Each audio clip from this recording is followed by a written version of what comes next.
My brother hit someone on the basketball court and asked me to deliver an apology letter.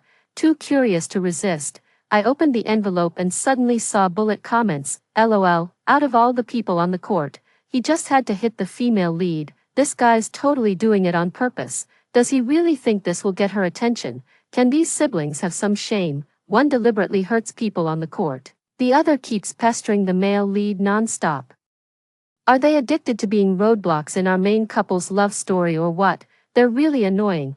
Can't these two siblings just stop and not mess with our main couple's relationship? It's fine, hahaha. Both siblings are simps, and this guy is even more of a coward who's been secretly in love the whole time, ha ha ha ha. Just treat it as entertainment. What? I can accept being called a simp, but my brother, a 1.88 tall hunk with abs, basketball skills, charm, a sunny personality, emotional intelligence, and a great voice, he's also a simp, and he's doing the secret admirer thing.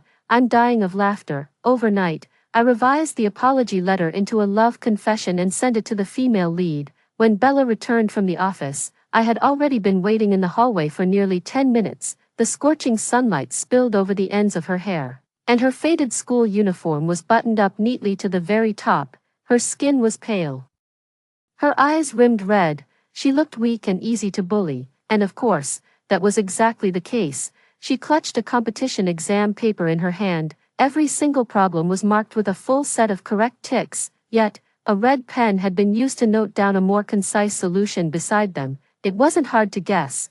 They must have been hurt by someone's harsh words. I narrowed my eyes and straightened up. The girls behind me followed closely, completely blocking her path. So you're Bella. I crossed my arms and looked at her with a disdainful glance from my beautiful eyes. Many people in the hallway turned to look curiously, whispering among themselves, "What's going on? How did Bella manage to offend that young lady?" Someone lazily remarked, "Who knows, probably because she's been spending all her time with Jack working on the math competition these days. The young lady must be unhappy about it. No wonder. Judging by the situation, she's probably going to get a warning." Whispers continued to buzz all around. Bella clenched the hem of her clothes. When she looked up, her damp, deer-like eyes trembled slightly. Though clearly nervous, she tried to keep her voice steady. "Is there something you need?" At this moment, the barrage was filled with criticism. First she pestered the male lead, now she's bullying the female lead. So infuriating. Does she really think the male lead would fall for her like this? Is she about to stir up trouble again? I'm kinda scared. Our precious female lead won't get bullied, right? Don't worry. If she dares to lay a finger on the female lead, the male lead will be there in seconds to warn her off. But it seems like the male and female leads haven't developed feelings for each other yet. There would still be subconscious actions. After all, our male and female leads are a perfect match made in heaven. Among so many bullet comments, I only caught 2 words. Bullying. Do I look like I'm here to bully? Bella maintained her expression, watching us without a trace of emotion. A slight tightening of the fingers was enough to feel every crease in the exam paper, as if to remind, attempting to reach for what isn't yours is bound to bring trouble upon yourself. Just as she was wondering what I would say to challenge her, a rich floral fragrance suddenly wafted through the air. A love letter abruptly appeared right before her eyes. "Hey, so, my brother has a crush on you, but he was too shy. So he asked me to deliver this love letter to you." The pink envelope was neatly squared, stamped with a postmark, and sealed with a pretty dried flower. Bella froze for a moment. Such an exquisite letter seemed utterly mismatched with her plain appearance, yet the recipient's name was clearly written as hers. Just striving to secure a scholarship to alleviate her poverty had already drained all her energy, because she had never imagined such a scenario. So now she had absolutely no idea how to react. The belated heartbeat thundered like a drum, amidst the surrounding cheers. It nearly overwhelmed her. Eyes red, earlobes red, cheeks even redder. So adorable. He should be paired with a handsome guy like my brother. I placed the envelope into her palm with a smile. The warm love letter, heated by the sunlight, made her fingertips curl slightly from the warmth. The teasing around us grew even louder. Her face flushed red to the tips of her ears, and she stammered, "Is that the one from the basketball court the other day?" She wasn't quite sure. "Yeah, the one who accidentally hit you with the ball a few days ago." A memory that had been dull suddenly flashed with a bold and vibrant shade of red. The boy was wearing a red jersey, his sharp eyebrows and eyes contrasting with the moment he crouched down, awkwardly apologizing to her and carefully asking if she was all right. Unlike the cold, indifferent aura around Jack, he still carried the scorching heat of the afternoon sun, the thin muscles on his arms glistening with sweat, that vibrant, fiery energy unique to young men almost enveloped her. Yet, at such a moment, her attention, however, was drawn to those sneakers. The expensive limited edition sneakers silently marked the divide between their social classes. He was like Jack, yet different, despite the urgency of the competition. He found another teammate to take her to the infirmary and even handed her his card, saying it was to cover the medical expenses. The moment the young man turned around, she saw the name printed on the back of the jersey, Stephen, a name that, just by uttering it, made one feel spirited and triumphant. Remember now, my brother, Class 8 senior year, Stephen. I winked at her. She slowly clenched the love letter, her voice soft with a slight tremble from nervousness. He really likes you, but he's a coward. The morning sun was bright and radiant. Her eyelashes fluttered slightly, unable to control her thoughts. Such a dazzling young man that one hardly dared to look at him for long. Could he actually be a coward? Because of this matter, the barrage has been cursing me for days. You just had to mess with the main couple's relationship, didn't you? So disgusting. Does she really think the female lead would fall for her brother? Talk about overconfidence, lol. Her brother is just the standard second male lead setup. Sure, the male lead seems cold, but the female lead totally digs his cold exterior, warm heart vibe. Yeah, someone as insecure and sensitive as the female lead is more accustomed to quiet companionship. With such contrasting personalities, interacting would only feel awkward. Accepting the love letter was just to avoid making the scene too embarrassing. How could she possibly be genuinely interested in her brother? Is that really the case? As I walked in with my exam supplies, I happened to see Bella. Her cheeks were flushed, her mind somewhat distracted. Her wandering gaze repeatedly fell upon the young man slightly ahead to the left. That's my brother, Stephen. My eyes followed, then suddenly froze in place. Her gaze fixed on the piece of chocolate still lying in Stephen's palm. What's this? Didn't give it to him, or was it rejected? Because I had checked the exam seating chart in advance, I found out that Bella was also in our exam room. I immediately told Stephen the news. Stephen casually responded with an showing little reaction except for a faint redness at the tips of his ears. I sensed something was off and asked, "You already knew, didn't you?" A friend told me. "They also know you have a crush on Bella." That shouldn't be. When did you become so open about it? Catching Stephen's gloomy gaze, I remembered, seems like I was too conspicuous when I went to deliver the letter that day, about the fact that I turned the apology letter into a love letter. He found out from a friend that very same day, but he didn't deny it, saying it would embarrass the girl otherwise. I saw right through him. He clearly liked it, so I deliberately took out the chocolates my friend brought me from abroad and asked him to give them to Bella the next day. The usually composed and steady young man suddenly showed a rare hint of awkwardness. He hesitated and asked me, would it be too sudden? I was puzzled. Don't you give gifts when pursuing a girl? Chasing a girl means giving her flowers, bags, and gifts. Just talking without spending money.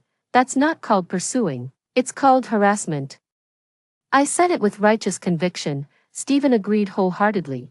But who would have thought that the first time I gave a girl a gift, I'd be mercilessly rejected? I couldn't help but glance at Stephen twice. He was propping his head with one hand, eyelids drooping. His pale complexion was tinged with a faint blush. He seemed to be deep in thought, or perhaps just spacing out. The piece of chocolate between his long fingers had already been crushed beyond recognition. The barrage of comments was filled with mockery. LOL, I told you the female lead wouldn't be interested in a side character. Serves him right for getting brutally rejected. Turns out he's the clown himself. Ha ha ha ha, just being the lapdogs of the male and female leads. Might as well treat it as watching a circus. Lapdogs. Ha ha ha, I actually feel a bit sorry for ourselves. With a blank expression, I walked past Jack without stopping, but went forward, passing him by. The originally indifferent-looking young man's eyelids twitched slightly, a rare occurrence. Yes, not just Bella and my brother, even Jack was in the same exam hall with us. Indeed, the existence of supporting characters is merely to embellish the protagonist's romance. My brother is already miserable enough. I can't afford to lose face any further. The seating arrangement for the monthly exam wasn't strict. I easily swapped seats with the boy in front of me, sat down next to Bella.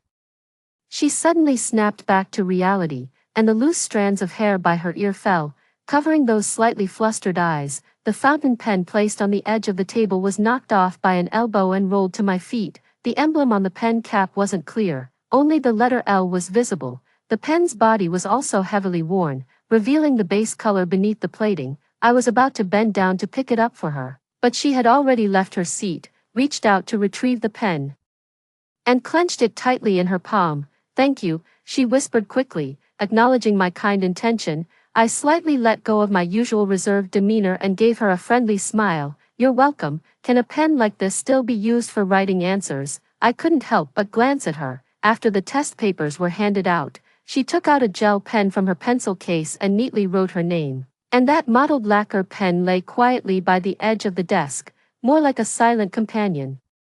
My thoughts wandered. Perhaps it was because she didn't like chocolate that she turned Stephen down. Next time, have Stephen deliver her school supplies.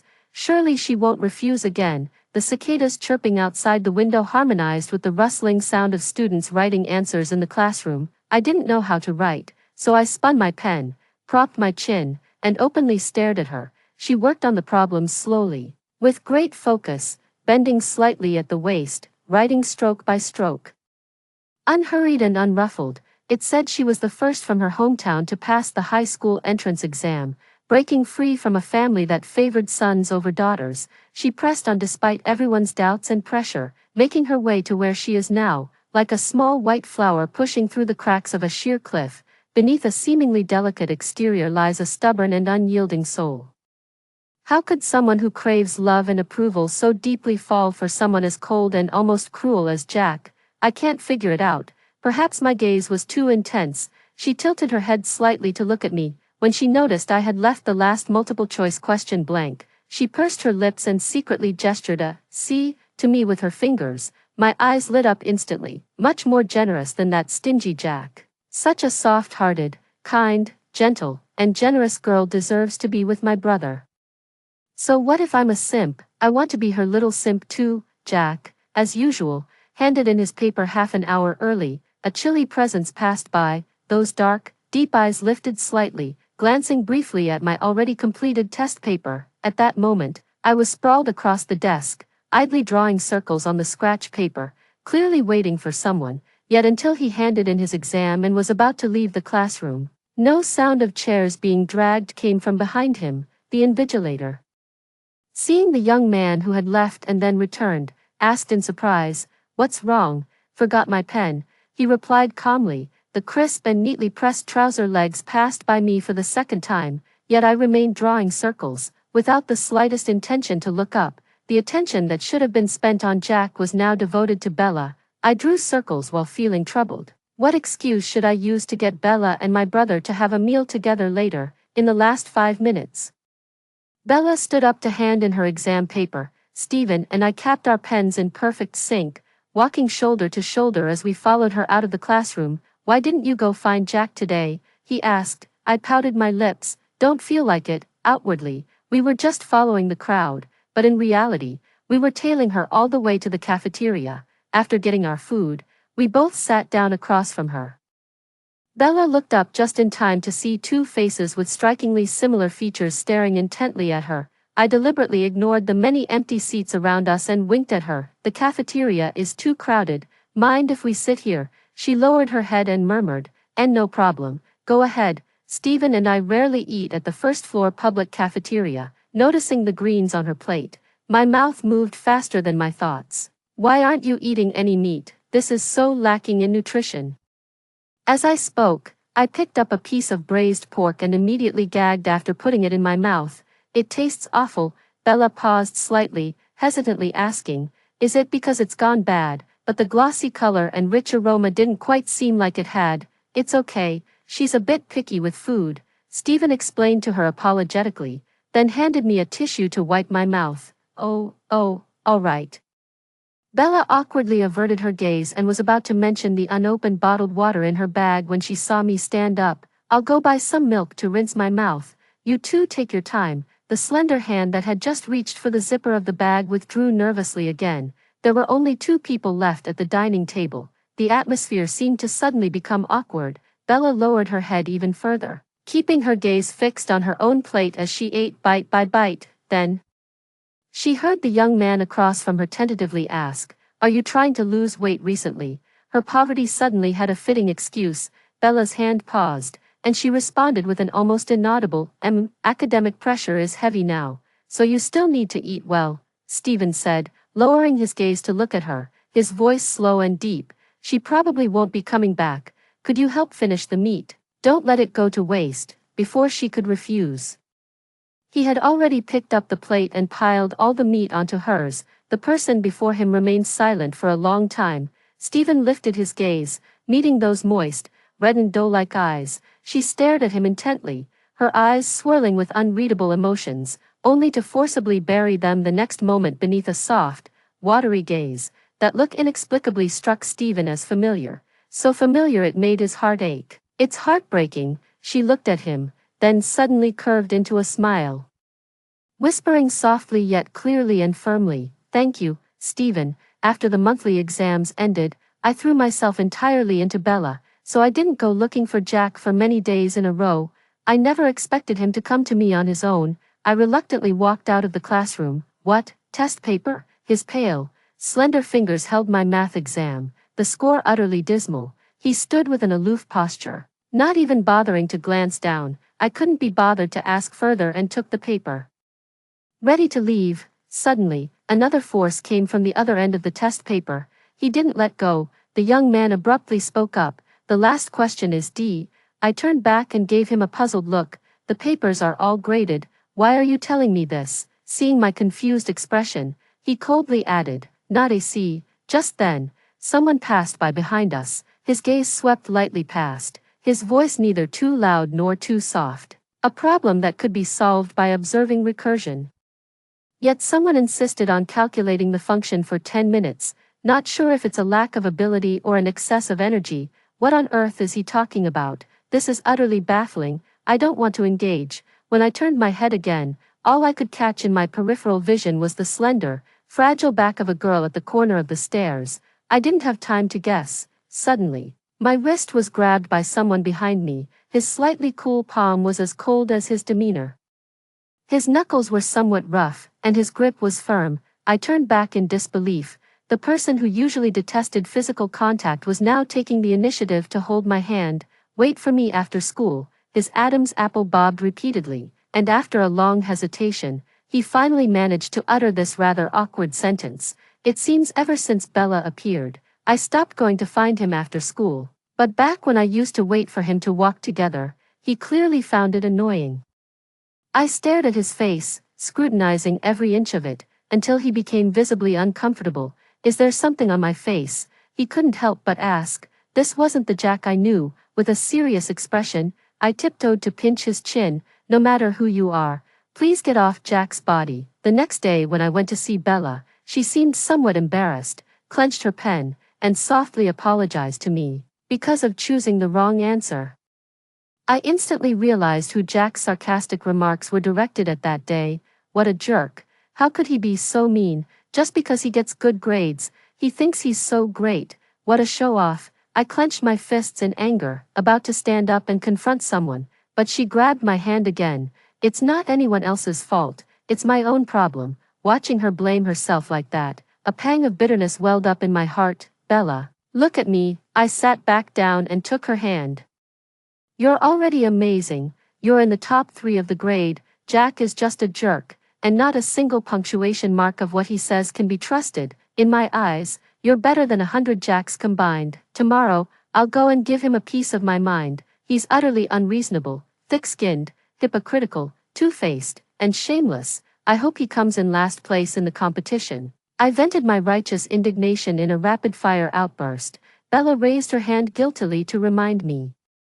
We're in a team competition." "Oh, seems like Bella is in it too." Seeing my expression of wanting to make amends, she suddenly pursed her lips and smiled. The atmosphere seemed just right. Seizing the moment, I extended the invitation. "Hey, My brother has a basketball game on Friday afternoon. Do you want to come watch? The tips of her ears turned slightly red. I might be busy with the competition. She shook her head, her fingers clutching the hem of her clothes with some difficulty. Maybe, I need to go back to my hometown for a while, but my brother is super cool at basketball, even 2 minutes would be great. He really hopes you can come, I pleaded pitifully, softening my voice to persuade her. Unable to resist, she finally agreed. I just didn't expect Jack to come play basketball 3 years, and I've never seen Jack play ball before. The barrage comments are going crazy. OMG, I'm so excited.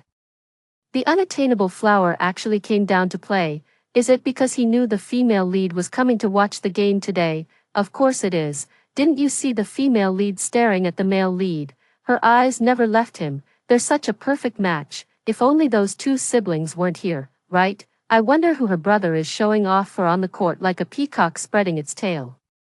Hope he doesn't block our main couple's eye contact. I'm about to lose it. I leaned my face close to Bella and asked, "What are you looking at?" She was startled by me, looking at the score. I followed her gaze, which happened to be in Jack's direction, so I manually adjusted her head, pointing at the young man in the red jersey, and commanded domineeringly, "Look at my brother." Her face turned slightly red. Oh, okay. Jack may be handsome, but that's all he has going for him. When it comes to ball skills, my brother is still the best. My brother naturally has striking bone structure, with a face that clearly screams, handsome guy, accompanied by the occasional glimpse of his abdominal muscles when he jumps, precise three-pointers, and the occasional slam dunk. Every move he makes can elicit quite a few screams. During halftime, many girls went up to give him water. I handed the bottled water I had prepared earlier to Bella and urged her to go up as well. She clenched the hem of her clothes, shaking her head like a rattled drum, refusing to take even a single step. "You go instead." "Why, look, he didn't accept their water. He's waiting for you," and that was precisely the reason. Her uneasy gaze kept drifting toward the girls who had been rejected, afraid of the same rejection, and afraid of those mocking gazes. And, as luck would have it, Stephen stopped again to exchange a few words with a girl in a cheerleader outfit. The bottle of mineral water, which had been so hard to push into Bella's hands, was now blushingly shoved back. Clearly, in just 2 short minutes, Bella had already retreated 99 steps and was ready to give up entirely. Seeing that I was about to press her further, she hastily made up an excuse and quickly stood up. "I drank too much water. I need to use the restroom." But the next second, her wrist was suddenly gripped by a scorching palm. She turned her head in a fluster. That bold flash of red filled her entire vision. Their gazes met, sparking flames, only to simultaneously avert in the next second. Stumbling back from the momentum, she sat down without daring to raise her head. Stephen crouched down in front of her, his other hand resting on the back of the chair, cutting off her escape route, yet her nervous fingertips didn't let go, as if even her breath had begun to freeze. The young man's face flushed red with heat as he aimed the small fan he had just picked up at her, his gaze deep and intense. He asked softly, "Are you hot?" The refreshing cool breeze lifted the stray hairs by her ears. The stifling heat of summer was swept away in an instant. She looked up in a daze, meeting that gaze, burning and sincere. While she hesitated over whether to take a step forward, the young man had already passed everyone else and taken 101 steps ahead, standing before her under everyone's gaze. At this moment, she was overwhelmed by the deafening sound of her own heartbeat. To make space for them, I instinctively moved to the side of the side. Suddenly, a tall shadow fell before me.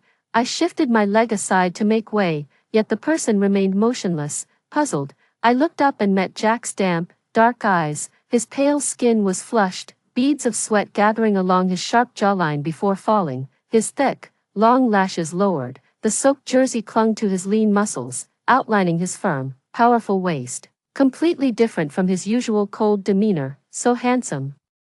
"No, I can't be bewitched." I stiffened my expression again. "Where's the water?" he asked abruptly. I gave him a strange look. "Of course it's for my brother. What about mine?" He pursed his lips and asked again. His voice carried a hint of barely noticeable stubbornness, tinged with a touch of grievance and accusation. Guiltily, I rubbed my nose. "You never said you wanted one." As he spoke, His gaze had already fallen upon my pink water bottle filled with juice.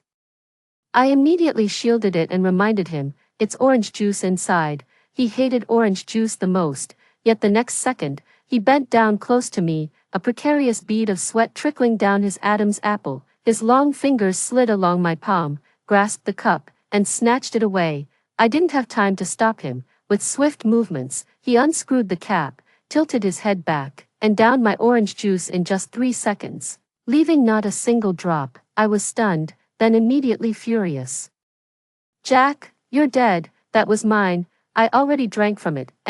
Got it. He showed no reaction at all, even curling the corners of his lips slightly. Wait till I finish this round. I'll buy you a new one later. What? Isn't this guy supposed to be a clean freak? Bella was going back to her hometown over the weekend, and Stephen also disappeared for 2 days. When Monday came, Bella was wearing long sleeves and pants. She was even wearing a mask and a hat, with only those damp, deer-like eyes exposed. Why are you covering yourself up so much? I sat down at the desk in front of her, propping my head up as I studied her. I caught a cold by accident. Her voice was muffled by the mask, and she kept her head lowered, unwilling to meet my gaze. Her pale fingers gripped the pen tightly, just as usual, writing out the problem-solving steps on the test paper one character at a time. You don't have to wear long sleeves in this heat. I noticed the sweat-dampened strands of hair on her forehead and got up to bring Jack's small fan to her desk, yet she still declined. No need. As her slender wrist lifted, I suddenly noticed the band-aid stuck to her wrist bone. What happened here? I grabbed her wrist, about to push up her sleeve to take a look, but she forcefully pulled away, hiding that part of her wrist even deeper, and said urgently, "It's nothing, just a scratch." "Is that so?" Seeing her resistance, I could only set aside my probing thoughts and instead asked with concern, "Have you applied any medicine then?" "Yes, I have." Her eyes glistened faintly as she looked at me, speaking sincerely yet softly. "Thank you, Sonny." That evening, I asked Stephen about the incident when I got home. He clearly knew some inside information but was unwilling to share much with me. There are some things she doesn't want others to know. Pressing her too much will only make her feel worse. This was the first time Stephen spoke to me so seriously about this matter. Give her some time, she'll handle it. I still couldn't set my mind at ease. But what if something like this happens again? I've already seen the wounds on her wrist. It won't. Nothing like this will ever happen again. His gaze was steady, his tone resolute. It seems that ever since this incident, their relationship started to make new progress. Not only did they eat and take walks together every day, but they also arranged to study together at the library. Sometimes I still really admire Stephen. The cafeteria food is so terrible, yet he managed to eat it for a whole month straight. Occasionally on campus, I would bump into the two of them from time to time. Their interactions were still quite awkward, with enough space between them as they walked side by side to fit someone like me in between. The slightest physical contact would make one blush and the other's ears turn red. Their conversations were also barely above a whisper. I'm really anxious about their progress. Not only that, but Stephen is coming home later and later these days. Usually, I don't hear the sound of him opening the door until after 10 p.m. I point fingers and ask him what mischief he's been up to. He didn't want to tell me, but couldn't stand my persistent malicious speculation. Finally, he had no choice but to confess, working at a restaurant. I was shocked. You, Stephen, you're working. Our Shing family hasn't fallen to such dire straits, has it? Seeing that I didn't believe him, he had to explain more clearly. Bella works part-time at a restaurant in the night market. The crowd there is a bit complicated, so I feel more at ease keeping an eye on her. Why does she need to work? Isn't the scholarship enough to cover tuition? I asked, puzzled. After all, our school has many rich second-generation students, and the donations are substantial. Just the scholarship alone amounts to about 100,000 yuan a year. Stephen explained. She has many expenses. Then why don't you help her? What about your savings? Stephen also sighed helplessly. She doesn't want to use my money. Oh. Then there's nothing to be done. I gazed at the dazzling chandelier on the ceiling and suddenly asked again, "Brother, when will you two officially get together?" The villa was truly too empty. Our parents passed away early, and our grandfather was always busy with company affairs. On ordinary days, the empty villa had only the two of us siblings. I wish Bella could move in. his footsteps paused slightly. And suddenly the tips of his ears turned red. No rush, take your time. The barrage of comments continued to mock and sneer every day, saying things that were similar yet not quite the same, things like how Jack is the world's ordained male lead, the female lead will definitely end up with the male lead, disrupting the romantic plot line will surely lead to a bad ending, and supporting characters can never escape their doomed fate no matter what. I got so annoyed that I started to dislike Jack as well. It used to be me sending messages to bother Jack every day. Now it's Jack bothering me every day. Good morning, good night, have you eaten, are you asleep, do you want milk tea, wanna hang out? Every day when I open my eyes, it's his handsome yet cold face that greets me. Every time I just sit down next to Bella with my test paper, before I can even ask a question, he pulls me over to his seat. Ask me, the final year of high school was gradually coming to an end. She should have been focusing more on her studies, yet, Bella grew increasingly restless. Often zoning out during class and struggling to concentrate during tests, she often stares blankly at the test papers in front of her, occasionally shedding tears without warning, as if something weighs heavily on her mind. In the final mock exam, her grades plummeted, yet when I asked, she only forced a faint smile and said it was nothing, that she'd just been too tired lately. Her fingertips clutching the old-fashioned phone were already red from the pressure. My heart ached as I watched. Just about to offer comfort when I happened to see the incoming call on the screen. Mom, she reacted as if burned, quickly turning off the screen. When her eyes met mine, she seemed about to say something to cover it up. Suddenly, a weight settled on my shoulder. I bent down and held her tightly, pressing her head against me as I tearfully coaxed. Tell me, okay, Bella, tell me what really happened to you. Someone so resilient, so unyielding, what could have possibly broken you like this? What was it that left you utterly defenseless, forcing you to throw away your future? The body in my arms stiffened for a moment, then began to tremble violently. The carefully maintained facade of calm finally crumbled at this moment. She clung to me desperately, her shoulders shaking uncontrollably. The suppressed sobs grew louder, beyond control. She cried out loud, a restless and fervent afternoon. Those painful emotions found a brief release, but in the end, she still chose not to tell me the truth. Even as tears still streamed down her own face, she reached up to wipe away my tears. Her delicate fingers brushed against the side of my face. She struggled to smile at me, word by word. It sounded like a promise, yet also like a farewell. Trust me, this time, I will definitely do better. All those ambiguous statements became increasingly clear as the day of the college entrance exam approached. On June 10th, Stephen took me and Jack to Bella's small rented apartment to celebrate her birthday. That day, she unusually wore a white dress. The faded cotton dress had a vintage feel, with uneven stitches, though it didn't look new. Under the dim light, it still suited her perfectly, pure, clean, and beautiful like the white moonlight on the horizon. After the cake was brought out, she gave us a long-awaited smile, as the birthday song played. In the flickering candlelight, she gazed at us with tears in her eyes.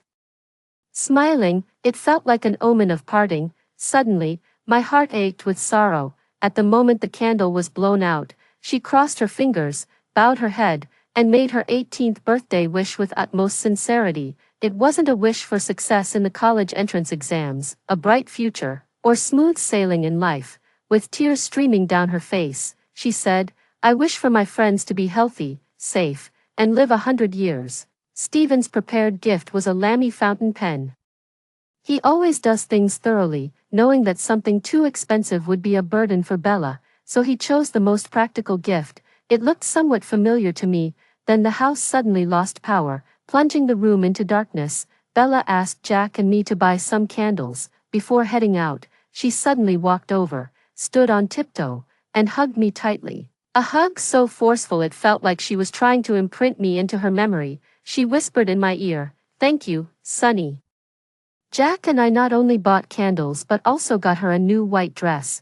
When we came back with our shopping bags full, only to find the entire house covered in blood, Bella's parents were terrified. That sharp knife was also thrown on the floor. They just came for money, but now, a life has been lost. Stephen lay not far away, his neck broken at an unnatural angle, a large pool of blood spreading from his head. Tears welled up in my eyes as I trembled and rushed over. crying, "Brother, brother." But no matter how much I shook him, the person on the ground showed no sign of consciousness. Jack picked up the blood-stained knife. At that very moment, Bella suddenly rushed over and collided with the knife. Thud, the blade pierced through her heart, her fingers clenched tightly around the blade, preventing Jack from pulling it out, blood dripping between her fingers, yet she still felt it wasn't enough, her eyes pleading for him to stab deeper. "Bella, Bella." Jack caught her collapsing figure. Though her pupils constricted sharply from the pain, she forcibly swallowed back her scream, a smile curved at the lips, eyes fixed on Jack, weakly forming the words with the mouth, "I'm sorry." At the moment of falling, time seemed to stretch infinitely, then cruelly compress. She saw her father standing 3 steps away, clutching a blood-stained liquor bottle, his murky pupils reflecting her collapsing figure. For 18 years, those eyes had held only 2 things, a son cherished as his very lifeblood, and the scholarship money she sent home. And now, at this very moment, those dead fish-like eyes finally cracked open a sliver, as the ever-stern man stumbled to his knees in the pool of her blood. Tears fell for her for the first time. Bella, Bella, her mother, eyes wide with anguish, crawled over on hands and knees, wailing in agony, "Bella, Bella, my Bella." This name that had accompanied her for 18 years felt like a poison-tipped needle, piercing deep into her flesh. She recalled so many, many things, yet it also felt like she had forgotten so many, many things. She remembered how her mother had pinned her down in the yard to shave off the long hair she had painstakingly grown. She remembered the warm love letter in the corridor, the unrestrained and ambiguous teasing from the boys and girls. She remembered the dim kerosene lamp, the textbooks torn to shreds by her father, and the relentless stream of insults, good for nothing, hurled at her, recalling the fervent and sincere gaze of the young man on the basketball court, the meat he pushed onto her plate, and the first birthday gift she had received in 18 years, recalling the harsh slap from her mother, the humiliation and despair of being dragged out of school by her father, and the dignity utterly crushed by her family of origin. She also remembered the warm embrace from Stephen on those past afternoons, so comforting she couldn't help but crave it, Sunny's unwavering defense after she was bullied, and that birthday cake specially prepared for her. These 2 starkly different memories intertwined like shards of blood-stained glass, to make her willing, like a moth to a flame. She steps into the darkness time and again, 49 times, with her suicide as the end. A new cycle begins, until the 49th time, just like every time before, the warm blood still splashed onto her cheek. This scene was all too familiar to her. Every step was identical to the previous 48 times, his appearance, his radiance, his shelter, his unwavering resolve. He spent all his money to help her sever ties with the past, yet failed to satisfy her greedy parents. In the end, on her 18th birthday, he died in a pool of blood to protect her. She bit her tongue hard enough to draw blood to keep from crying out. He couldn't escape the fate of death, falling before her time and time again, unless the identity constraints were broken and the story rewritten. This was something she learned from the barrage of comments. As long as one of the main characters kills the other, proving there is not even a shred of emotion between them, the fate of everyone can be rewritten. Thus, the 49th cycle. She chose to sacrifice herself, but she had never thought of it. So this is how much it hurts when a knife pierces the heart. Stephen had actually endured this pain so many times. Trembling, I threw myself forward. Blood gushed from the gaping wound in my chest, warm and relentless, seeping through my fingers no matter how hard I pressed. My voice trembled violently, tears streaming down my face in a frantic race. "Bella, Bella." She looked at me, her face smeared with blood, yet still reaching out with effort to wipe the tears from the corners of my eyes. Her blood-stained lips moved ever so slightly, managing with great difficulty to form a comforting smile. She had nearly exhausted all her strength, yet still managed to curve her lips into a smile as she told me, "Sunny, your brother will definitely come back to life." Death enveloped her like the tide. In her daze, she heard the system's notification tone. The protagonist's romantic relationship collapses. Preparing to reset and correct the world, the barrage of comments was almost too fast for her to read clearly. OMG, I just looked away for a moment. How did the female lead die? Damn, it seems the male lead killed her. So brutal. WTF, isn't it time to change the male lead yet? A pop-up prompted me to exit, probably to restart the storyline. Great, she succeeded, in the last moment of fading consciousness. She remembered again that morning with the blazing sun, that warm, rosy love letter.